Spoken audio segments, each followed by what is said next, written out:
One, two, 3.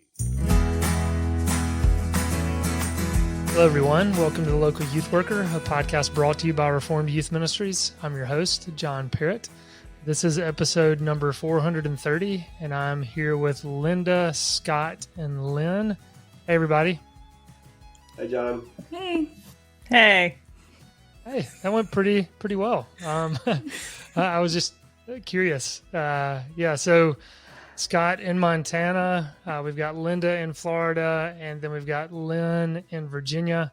3 different time zones. I'm in Mississippi Central. And so we've already had some kind of slight tech issues. You never know how this is going to go. And Lynn also has to leave before too long to go pick up kids. So she might need to jump off at some point, just letting our listeners know. And Lynn, I know it's been just a little while since you've been on the podcast. You were very consistent for a while, but why don't you give a brief update? You've got, some news. Yeah, I am 8 months pregnant with a baby. We don't know if it's a boy or a girl, but it is a baby, though. It is confirmed. Yes, it is a baby, confirmed. Yeah, so I've been feeling good, and that's just been I got married just over a year and a half ago, so that was a whole new season. Became a mom with a 6 and a 9-year-old now. Like, that was a new season, and now we're entering a whole new season of a newborn. So it's lots of fun and things over here. Yeah, it's good to have you back on. We're excited. I mean, those who listen know you and your husband Joe came on and shared your story. And I did not go back and look at the numbers, so people can go back and search that if they want to. But that was really sweet, and appreciate you guys sharing that. And obviously excited to welcome this new one very soon. So today we're going to be talking about the Kids Online Safety Act. We've all been doing a little bit of reading about this. Those who listen to the podcast consistently know just a couple of episodes ago, Brian Montgomery was on the podcast to talk about just his story. And he actually mentioned this in that episode. And really, in some ways, he's why we're doing this podcast. One of the things he said is just raising awareness about this Kids Online Safety Act. And so that's part of why we're doing this. I think we'll get into some more specifics of, why would we be discussing this on RYM's podcast. But that's one, just raising awareness. So what is the Kids Online Safety Act? And you guys, do we want to call it KOSA from here on out, so we don't have to say Kids Online Safety Act the whole time? Okay. Yes. Do it. Everyone's nodding. Okay, good. So KOSA is a bill introduced in the United States Senate by Senators Richard Blumenthal and Marsha Blackburn. It was originally introduced in February 2022, but then it was reintroduced in May 2023. And the bill establishes guidelines meant to protect minors on social media platforms. The bill charges individual state attorneys general with enforcing the bill. The bill has been criticized by civil rights organizations for potentially enabling censorship, including of material important to marginalized groups. And we'll kind of get into some of those, maybe pros and cons, a little bit later. I do want to say this at the outset. There should be an infographic of KOSA in the show notes of this podcast. So again, those who tune in regularly, if you heard our U.S. Surgeon General's report on social media, Joey Keim, who works with RYM, created an infographic to kind of summarize that. And so hopefully that'll happen for this. He's working on that now. And I think, if you were to look at this bill in total, I think it's like 112 pages of content. And so obviously we read every bit of it, just so you know. Mm-hmm. Yeah, we did not do that. We did look at some of the summaries, but hopefully that infographic will just help those of you who are listening. So again, the people who are involved in this bill, Richard Blumenthal and Mary Marsha Blackburn. Richard Blumenthal is a Democrat. Blackburn is a Republican. And bipartisan support for this bill. I do have to say, Blackburn, I found out as I was reading about her, she's from my hometown of Laurel, Mississippi, which was pretty cool. So who wants to jump in and kind of share a little bit about what this bill seeks to do? Anyone want to jump in and share a little bit about that? I could. Well, would this be a good place to insert like the background for why this bill is needed? Sure. So, because I had done a little bit of reading, and there's been a lot of talk about something called Section 230, right, which is part of this act that came out a long time ago, and it came out like in the very, very early days of the internet, like before most people were using the internet. And it basically was saying like, hey, internet service providers are not allowed to be like sued for the content that like is on the internet, in the same way that like you can't sue the telephone company because I did something illegal over the phone. Right. So it's like giving them that kind of protection. And it was written so long before the internet became what it is today that like they couldn't have really anticipated what the internet would look like today. And it has been interpreted to mean that like also social media platforms and things like these are not responsible for what happens on their platforms. And there is a lot of discussion going on amongst policymakers about amending or changing Section 230. And so COSA is one of those things that would address that so that social media platforms and other things would be held to some level of responsibility for what is on their platforms. And they can't just be like, hey, like, we're not responsible for any of that. Like that's the poster's issue or whatever. So there are a number of things it tries to do where it's providing for minors specifically some safeguards that would like protect their privacy. I read even that it would disable addictive features and give parents tools to supervise the children's use of things and look over those things like privacy and account settings, that it would turn on the strongest privacy settings by default for minors. It would provide parents and children ways to report harm, and would make it so that facilitating products or services, like advertisements for products or services to minors that are age restricted, would not like be able to happen. So things like advertising gambling or tobacco, whatever, to people who are underage, like that would be restricted from happening. And then it also just kind of makes these platforms have to disclose information. So people that are like academics or research or whatever have more access to the data about, hey, how, like, what is actually happening on these platforms? How are the algorithms working? And there would be like an annual independent audit assessing risks to minors and the compliance with the act, and what like meaningful steps the platforms are taking to prevent harms. So that's kind of a broad overview. If I missed anything, y'all can fill it in. Well, one quick thing I'll jump in to say too that I found was interesting. I said Section 230 kind of dates back to 1950. And it said when bookstore owners were being held liable for selling books containing obscenity, which is not protected by the First Amendment. One case eventually made it to the Supreme Court, which held that it created a chilling effect to hold someone liable for someone else's content. And so they said even kind of way back then, so 1950s, and you're talking about bookstores and libraries, and you're kind of the early origins of that now being applied to social media and the internet is just absurd to think about. But, obviously there are good motives for the Section 230 and good protection. It's just, most likely something different that needs to be applied to social media. Scott, Lynn, do one of you want to jump in? I listened to a couple of different. Oh, you go ahead, Scott. Well, I was just, as Linda was sharing all that, excuse me, it reminded me that, part of the other reason that, so she went back to the Section 230, that act, and not only is that in place, but because of that, and because social media has taken off so quickly, I think it's probably good to just mention how there's lots of harm being done to young people, right?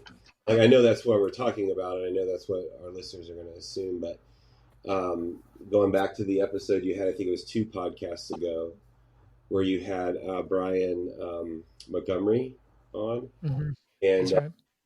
and I actually was listening to a Fox News interview with New Mexico Attorney General Raul Torres, and he actually referenced that situation with Montgomery that Senator Lindsey Graham brought up in the latest hearing. And so the idea is that because these safeguards aren't in place, because parents aren't aware of what's going on, because it's all coming so quickly, there's harm, emotional, lots of harm happening to minors, right? And so that's part of what's the driving force behind this conversation right now in Congress. Is that right? Mm-hmm. Is that right? What? I just wanted to make sure that that we all know that there's a big problem too right now. Yes. And I'm glad you're saying that up front, because it's kind of like we can just assume that, but it's to explicitly state it. And I mean, of course, when they talked to Blumenthal and Blackburn, again, Republican, Democrat, Right. Why do you care? And I think Blumenthal's first answer is, he said, I'm a grandparent. And so, yeah, it comes back to the children. I mean, obviously the concern there. Lynn, I know you were going to say something. I was listening to a couple of different podcasts that were not faith-based podcasts. They were policy-based podcasts. So it was like, we're going to talk strictly about the policy. And I understand the difficulties with defining, well, what does harm to minors mean, right? And then the other big phrase that they had a problem with was the duty of care. Well, how, and I think we're going to talk more about that, but how far does this go? Like, how responsible is a parent for the things that their children post online? Or so how responsible is this social media platform for what people are posting? Those were the 2 main phrases that everybody agrees. Like, that's why it's named the Children's Online Safety Act, because nobody's going to be against safety for children online, right? Like, nobody's going to say that's a bad idea, but it's these 2 phrases specifically that are really controversial of like, well, what are the boundaries or limitations of that? Mm-hmm. Yeah. And that's important to bring up because of, the vagueness of, okay, well, how do we define harm? And that's something, let's plan to not necessarily pick up there, but address that a little bit later. I do want to take a quick break. You're going to get to hear from Michael Hall to talk about the training event, the Northeast Youth Ministry Summit. Everyone, I think at the time of this recording, this Friday, February 16th, is the deadline for registration. So I want to encourage everyone, sign up. It's awesome. It's great. I know, Scott, you'll be there. Linda, you'll be there as well. No, Linda, you will not. That's right. Sorry, you were there last year. Yep. And you liked it. It was good. Yeah, y'all asked me to speak last year, but not this year. But I got a speak invite to WildKey this year, so it's okay. It's okay. I'm not in charge of the so that's not on me. Trinity Student Ministries, what a retreat. You're kind of right. Yeah. Linda's going to be heading to Montana before too long. True. All right, so we're going to take a quick break. We'll come back to talk more about the Kids Online Safety Act. But for now, here is Michael Hall.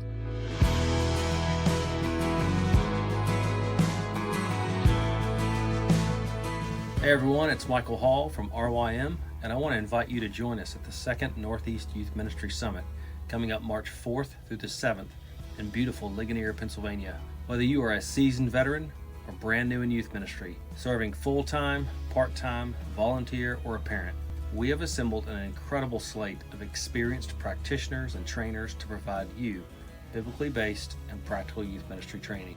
On top of plenary sessions and seminars for this year's theme, Cultivating Wisdom and Discernment, there will be numerous additional workshops covering a wide range of practical topics to bolster your efforts in youth ministry. But the Youth Ministry Summit is so much more than an opportunity to get great content. It's also incredibly important to us to serve you as a person. You see, in addition to being the greatest area of ministry, hey, you all know it's true, youth ministry may also be the most challenging.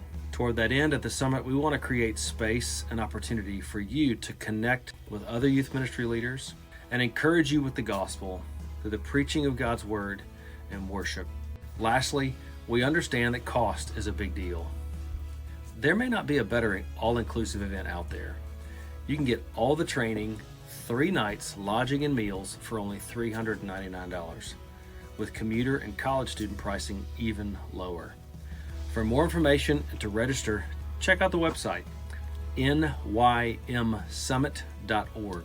I hope to see you at the Northeast Youth Ministry Summit.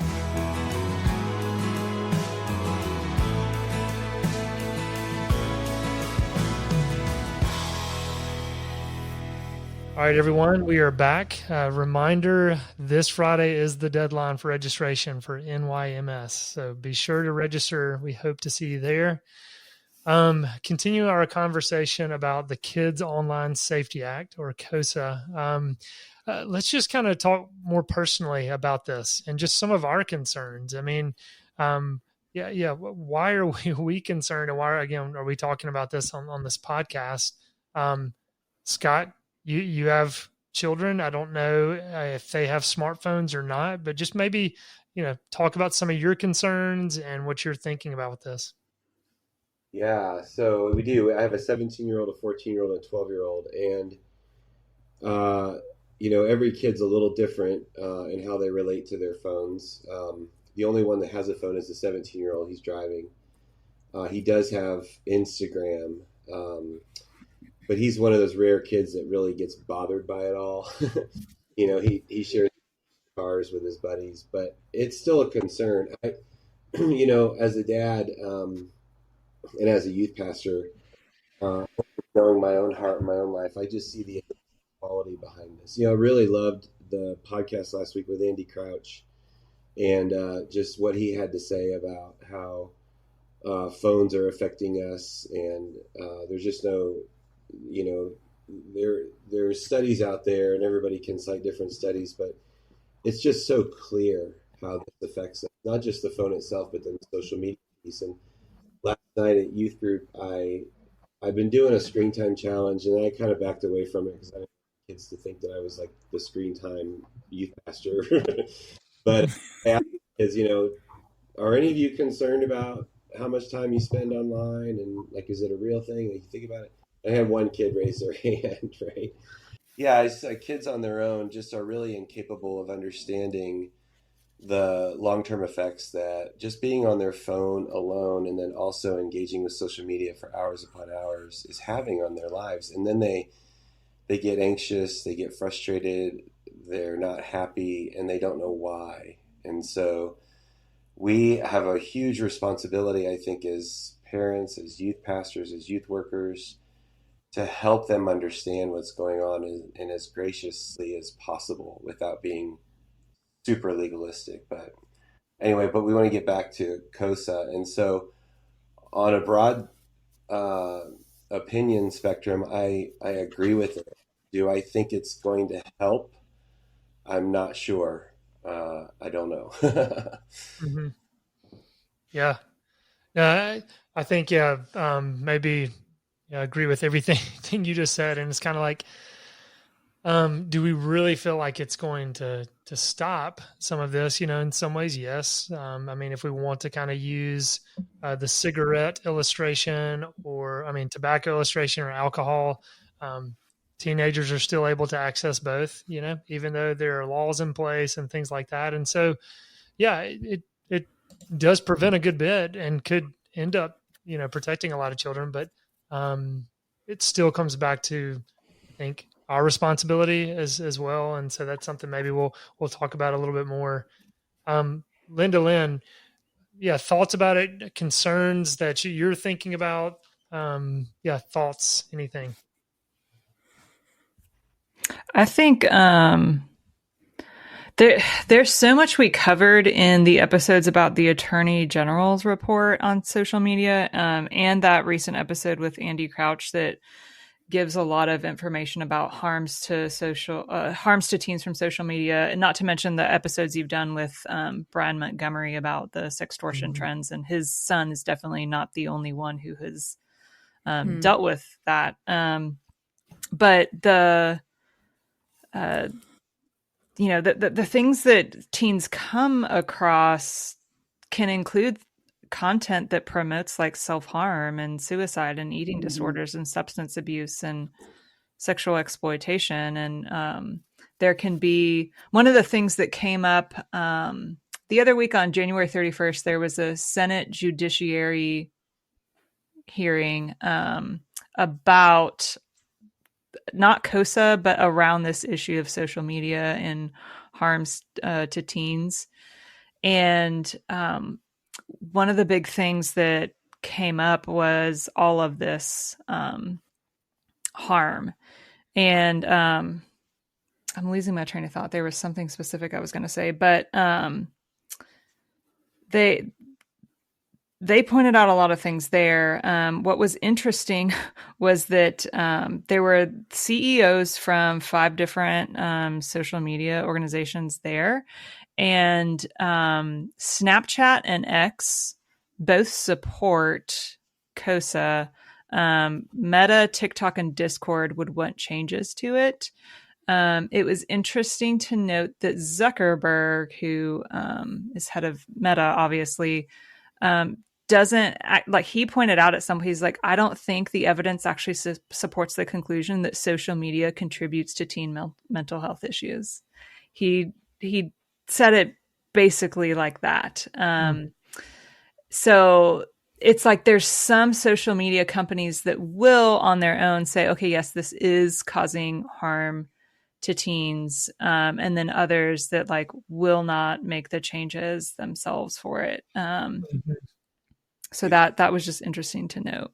Linda, I remember that, and Josh Hawley from Missouri, he quoted Zuckerberg's own data policies from Meta, right, stating how it does cause harm. And then he asked them to turn around and apologize to all the parents that were in the hearing. It was just fascinating. Yeah, I would say to anyone who hasn't seen that, I mean, just check out that clip. So, I mean, again, those 5 CEOs are sitting there, and just right behind them are families who've lost children, and they're holding their pictures up the entire time. And yes, Senator, you said Howley, is that correct? Josh Hawley, yeah, from Missouri, yeah. Yeah, he had him stand up and turn around and apologize. I mean, it was just, oh man. But this goes to the points that Linda read in the beginning, where part of the act was forces these companies to disclose specified information, including details regarding the use of personalized recommendation systems and individual specific advertising to minors. Thanks for typing that out for us, John.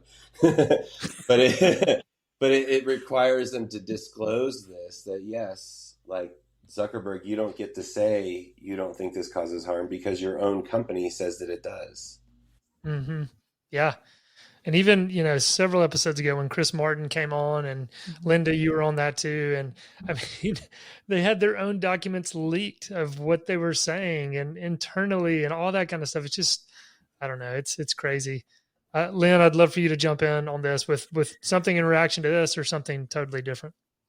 Yeah, there's for me the concern of, I mean, there's active harm, right? Like that either I am participating in like, engaging with like swapping snaps or something like that. And then it turns into a sextortion thing. As unfortunate as it is, like we participate in those things. But then there's the passive harms of just like, well, this ad just popped up. I wasn't even looking for it. Right. And I think that's the one that, as a mother of young children right now, concerns me more, because my children aren't of the age that they're, they don't have phone. I have a 9-year-old and a 6-year-old. And so like we were talking about earlier, my son watches another friend of his on the bus play these video games. And then this ad popped up for a rated R movie while he was playing this game. And my son had nightmares for like the next week. Right. So on such a low level, that's such a passive harm of he wasn't even trying, like the device wasn't even in his hand and he was harmed.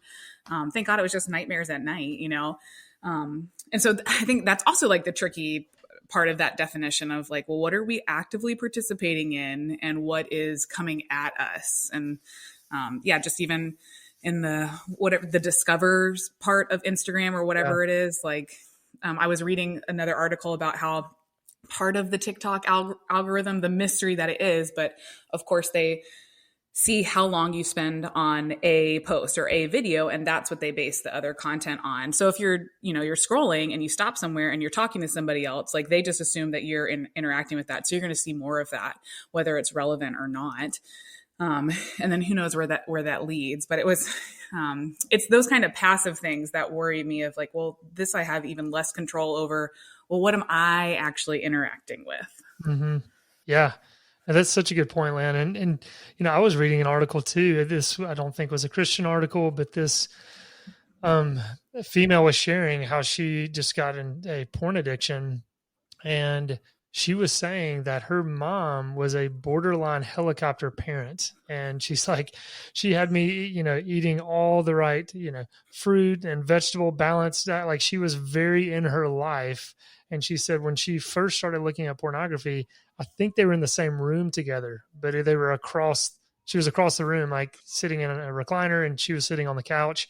And that's just how it started. And she's like, here I had a mom who was very proactive and I was still able to get around her and just subtly got into that. And then, led to an addiction. And so it's just, to your concern, it's like, man, this thing is so pervasive and it's so just dominates so much of our lives. And so, yeah, but let's dig into some of the harm a little bit more, because to me, the critique is this is where there's it's kind of vague at times, but to me it just seems like there's so much that we could agree on that no one's going to debate. I mean, suicidal ideation, self-harm, suicide. Okay, yes, everyone's concerned about that.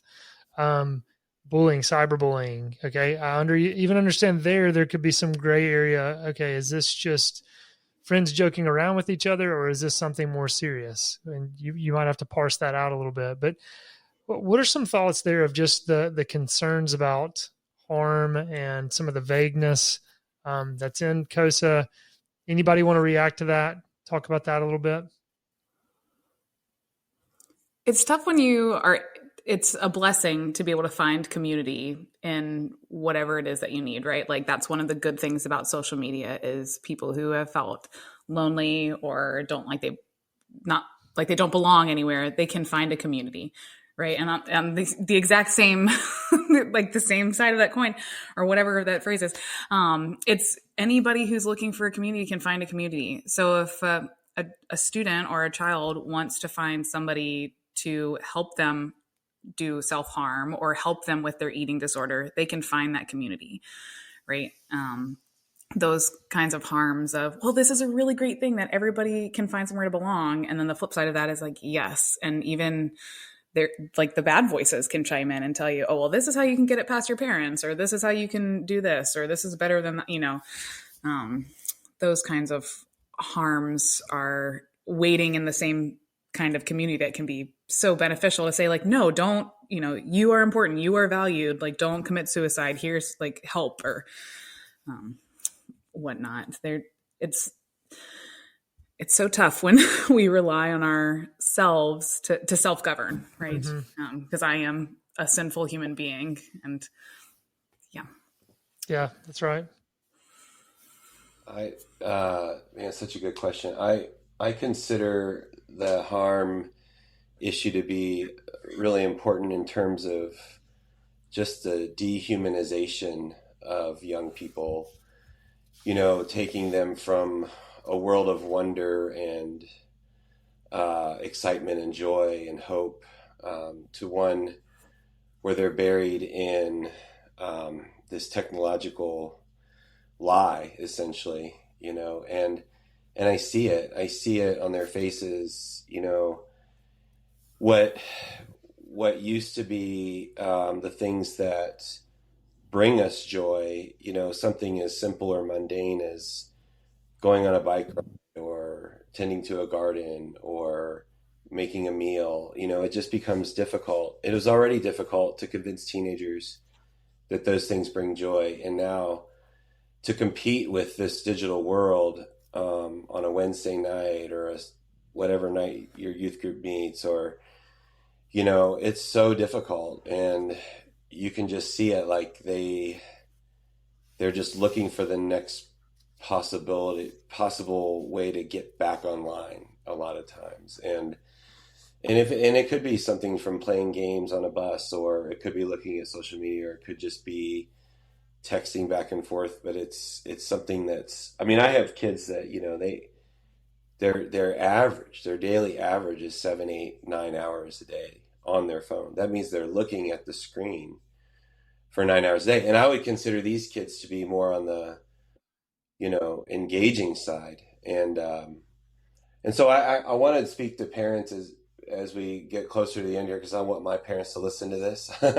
And one thought I had is that one of the things that just made me think about this whole situation made me think about was that we cannot trust any organization or expect any organization or institution to look out for our best interests ever, especially as Christians and as Christian parents. They're just not going to do it.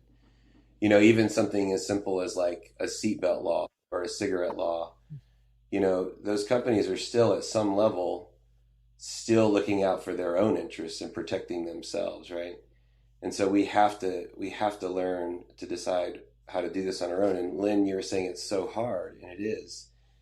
And that's where the church and Christian accountability and all of this, like we really are called as Christians to live a wholly countercultural way, and we can do it, but it's going to take a lot of work. It's going to be very difficult. Mm-hmm. And the Safety Act isn't going to be the thing that I don't look at the Safety Act. I'm glad for it. I think it's going to protect families, but it's not going to be the thing that protects the families in my church, right? In our church. Mm-hmm. It's got to be more than that. And I'd love to talk about that later on too, maybe. Yeah. And let's jump in there, because I agree, like, yes, in favor of COSA. It would be great. It's going to, I think, protect a lot and provide a lot of support to parents who feel like they're fighting a losing battle. But what you just said, it's going to take a lot of work, and it's going to be really difficult for families and for churches to live counterculturally. To maybe put a finer point on that, dig into that a little bit. But before we do that, Linda, I'd love for you to jump in too, because it's been a little while, and I'd love to hear from you if you have some thoughts. Yeah, I had myself muted there for a while because the ice cream truck was going by my window. So I don't know why my neighborhood is so popular for this ice cream truck. But yeah, one of the things I was thinking about, as Scott was describing some things there, there's a sense in which you look at teens that are spending so much time on their devices, and it almost feels like they're living out a version of like Ready Player One or The Matrix or something, where they're choosing this like surreal, like technological world instead of the real world, except we're not living in that like dystopian reality where like the real world is like so sad. It's like, here's like, yes, the world is broken, but also like we have the greatness of God's creation, and it's not all crashing down right now, And so what is it that makes them keep running back to this technological world instead, when what it offers is so easy for them to run to, but it's actually so, to use a word that like Andy Crouch used the other week, it's so thin.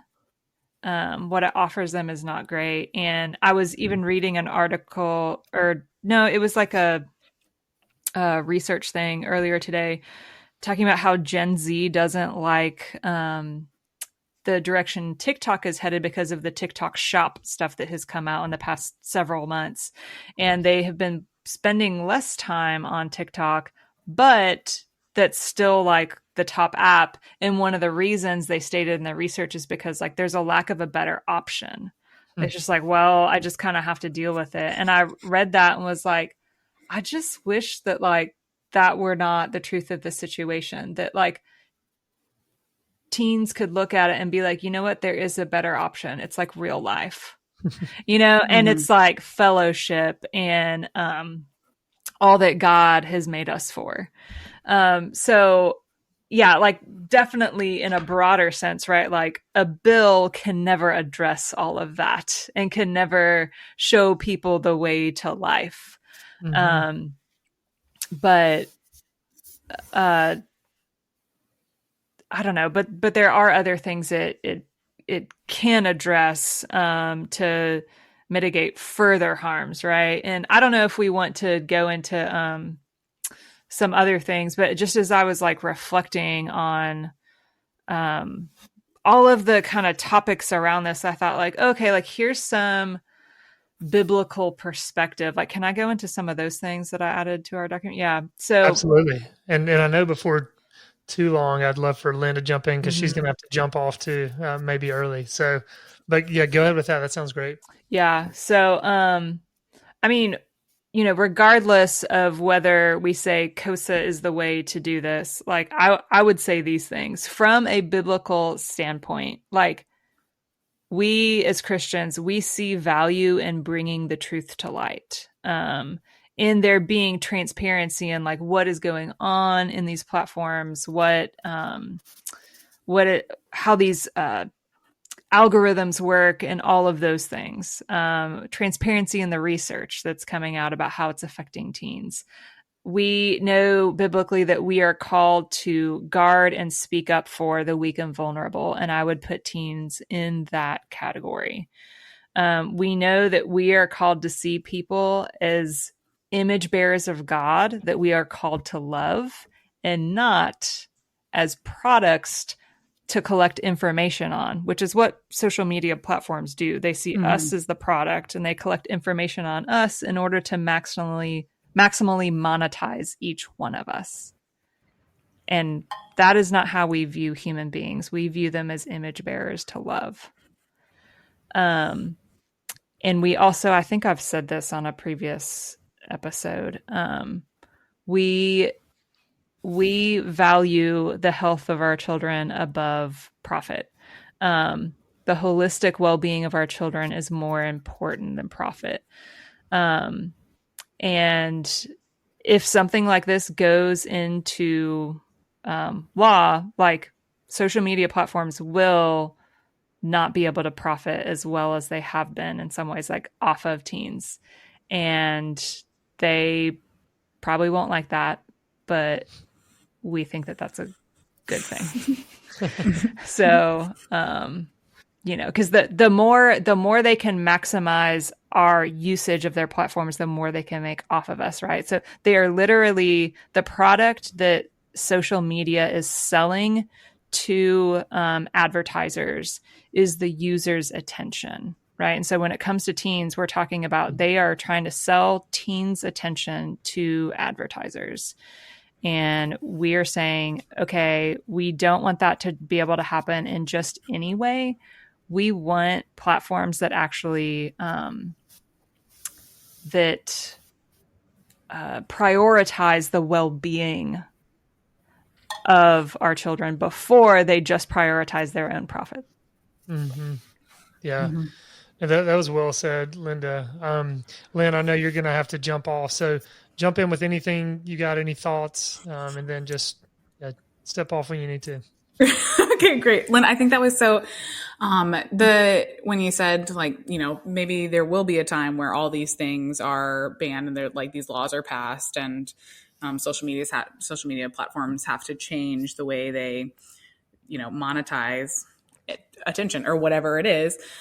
None of these things, right? Like self-harm, this misuse of our children and even image bearers, none of that's going to fully be gone until the Lord comes back, right? So when one of the questions John had us think about was, well, what are we as youth workers and as parents and leaders, like what should we do? I mean, that calls us to pray, like thy kingdom come even more, right? Like if not for my well-being, for my students' well-being and for these other people well-being, right? So thy kingdom come.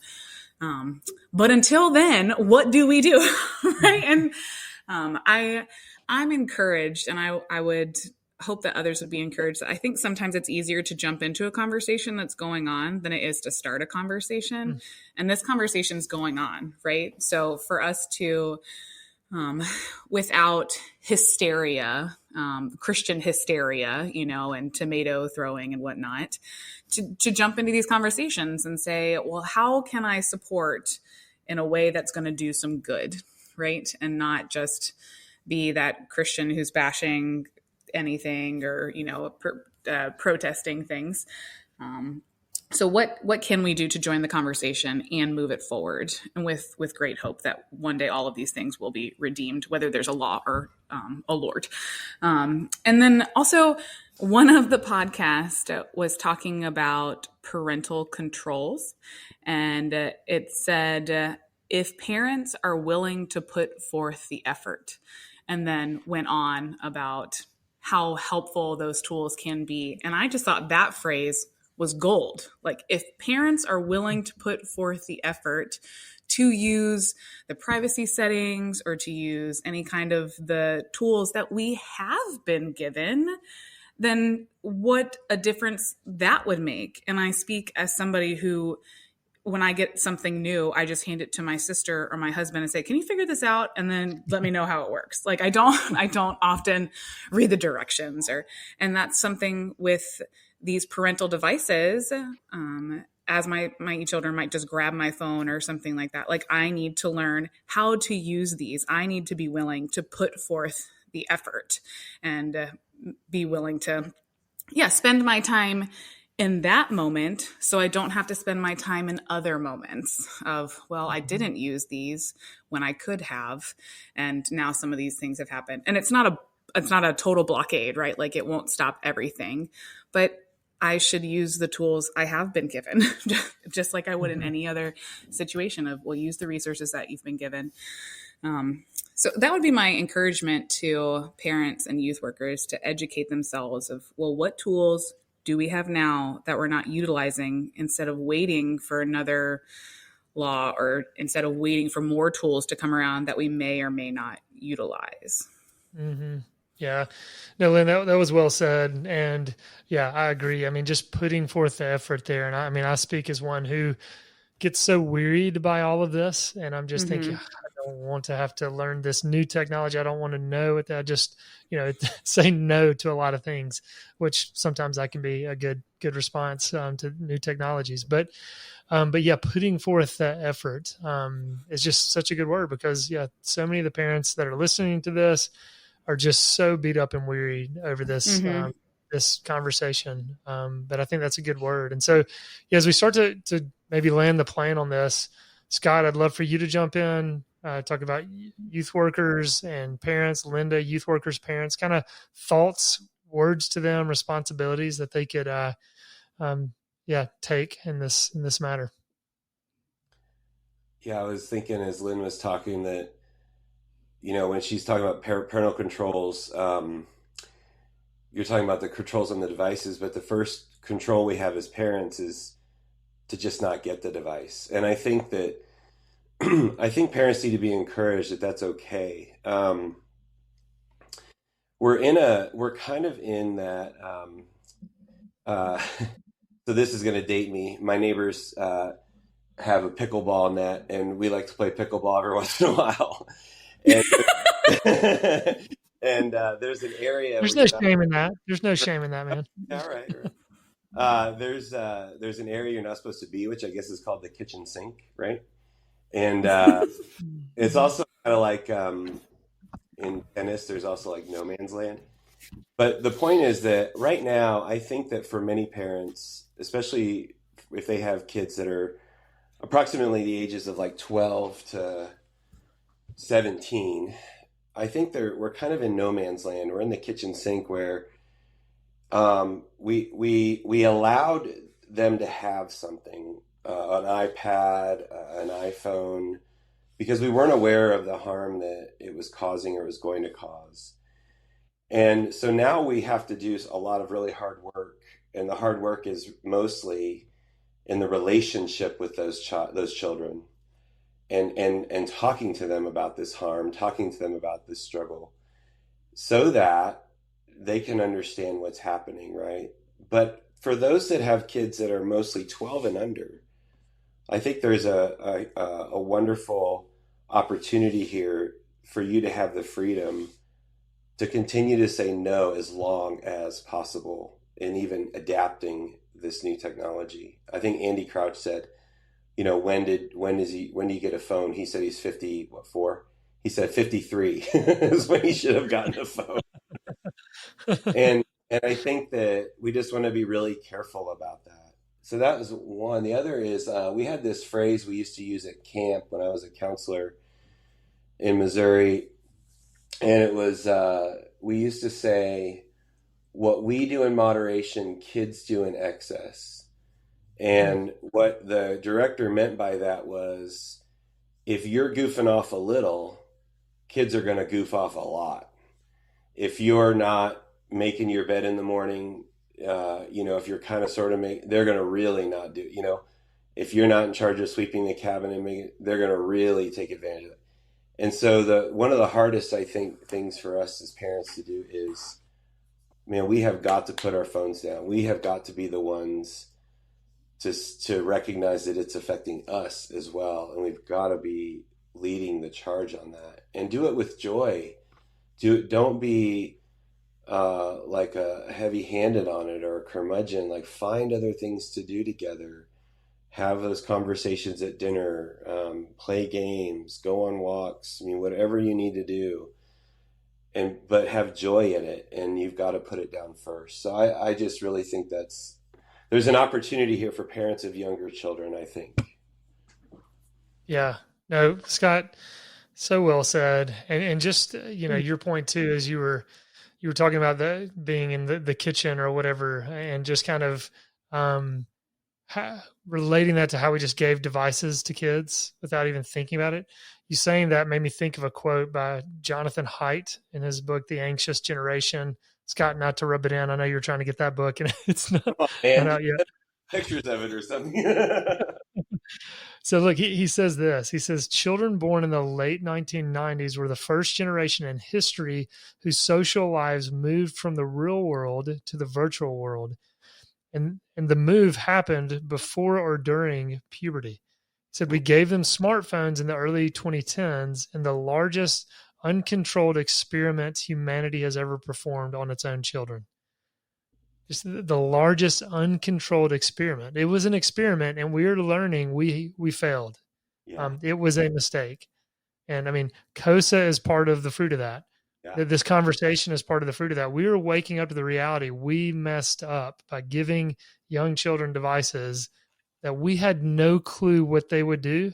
And even the creators, the 5 CEOs that were meeting with the Senate Judiciary Committee, they had no idea what their platforms were going to become. They just created them and released them, and then they took on a mind of their own. So anyway, just to your point, Scott, Linda, I would love for you to jump in. Thoughts on any of this?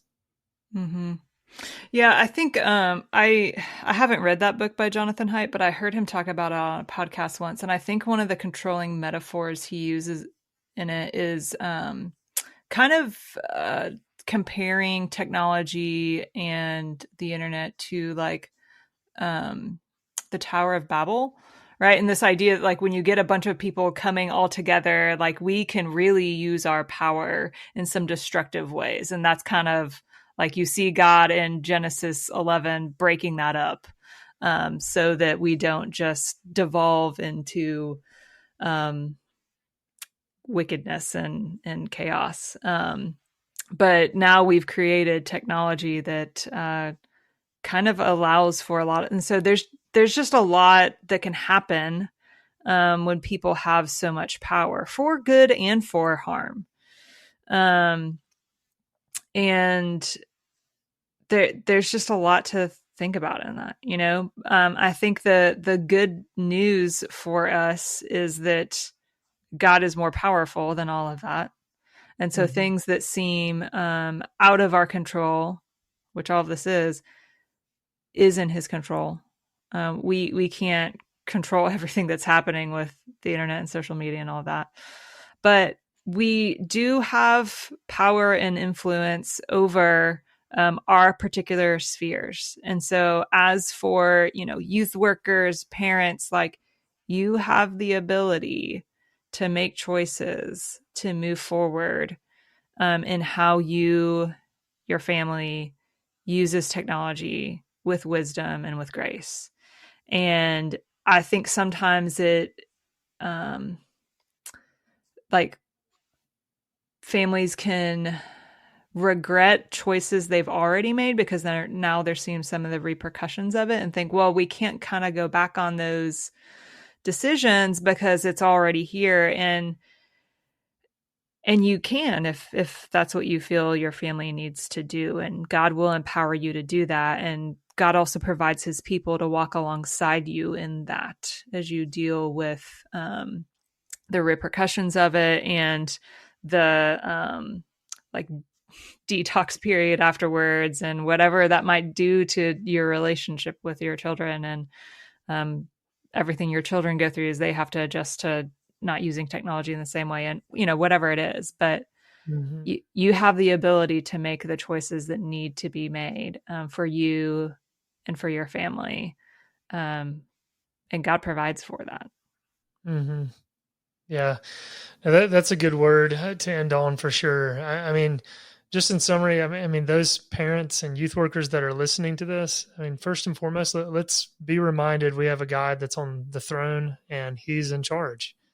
At the same time, he does give us responsibility, and let this be just a reminder. I like how Lynn said, it's easier to just kind of step into a conversation than to start one, that the conversation's going, that this is, happening on this podcast. Obviously it's happening, on larger stages. And so there's talk in the culture of this. And so begin talking more about this in youth rooms, youth workers, bring people in to talk about this. You talk about this yourself in large groups and small groups with your students. Allow this not to just be a lecture, but a dialogue with them. Get them talking about it. Parents, talk about this in the home. And again, let's not just lecture, but let's hear from them and allow them to speak into things. But this is definitely a call to action and to take responsibility and to put boundaries in place and all that. And of course, we're going to continue to have conversations like this on this podcast. But Lynn, again, she had to step out. Thanks to Lynn for showing up. Scott and Linda, really appreciate you guys coming on today and being a part of this conversation.